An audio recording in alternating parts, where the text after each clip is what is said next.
आज म ब्रोकली र अनि दुईटा आलुको मिलाएर म सब्जी बनाउँछु। म अब काटकुट गर्छु। मेरो सब्जी काटकुट गरेर धुइधा गरेर तयारी गरेँ। अब म पकाउँछु।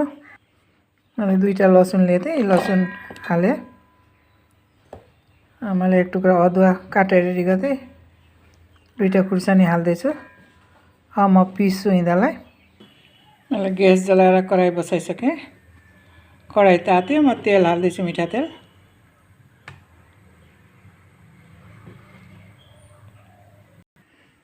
तेल तात्यो, मैले एउटा प्याज काटेको थिएँ, प्याज हाल्दैछु। पाँचफोरन हाल्दैछु।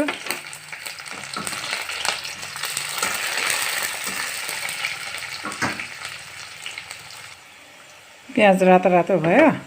मैले लसुन, अदुवा, काँचो खुर्सानी पिसेको थिएँ, हालेँ।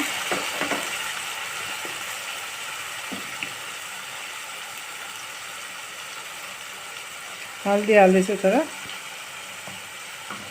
एकछिन चलाउँछु।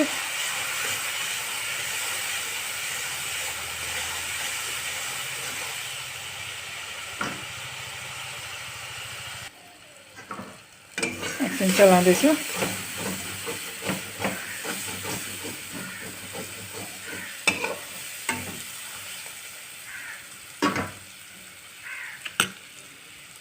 मैले दुईटा टमाटर काटेको थिएँ, टमाटर हाल्दैछु।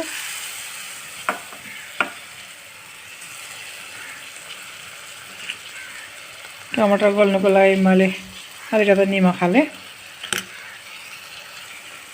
एकछिनमा ढाकिदिन्छु।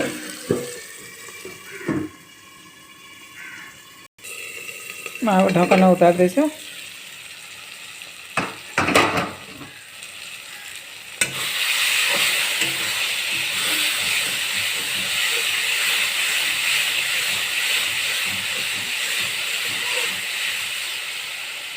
टमाटर गल्यो। अब म सब्जी हालिदिन्छु, काटेर राखेको थिएँ।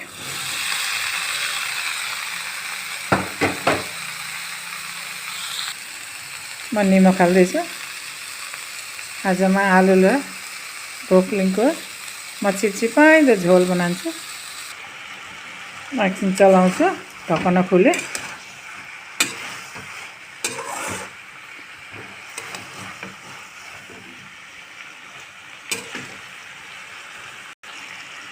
अब म चिपचिपाइलो झोल हाल्नुको लागि मैले पानी हाल्दैछु।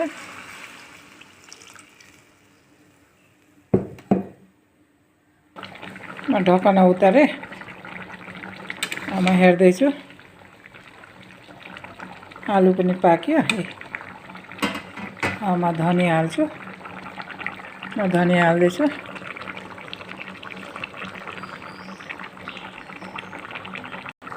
मैले धनियाँ हालिसकेँ। अब म ढाकेर राखिदिन्छु, 5 मिनट ढाक्छु। मैले ढकना उतारेँ।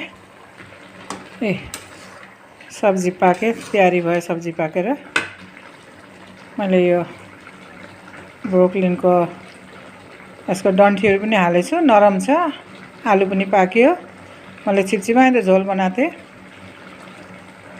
अब म यसलाई उतार्छु। यसलाई हजुरले ग्रिन फुलकोपी पनि भन्न सक्नुहुन्छ। त्यही हो। सब्जी बनेर तयारी भयो।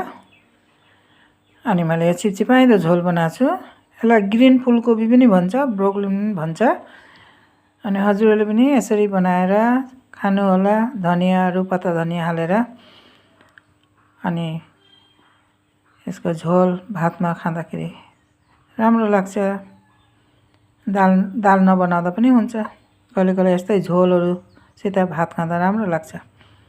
हजुरलाई मेरो सब्जीको यो झोलको रेसिपी राम्रो लाग्यो भने हजुरहरूले लाइक, कमेन्ट, सेयर गर्नुहोला। सब्सक्राइब पनि गरिदिनु होला।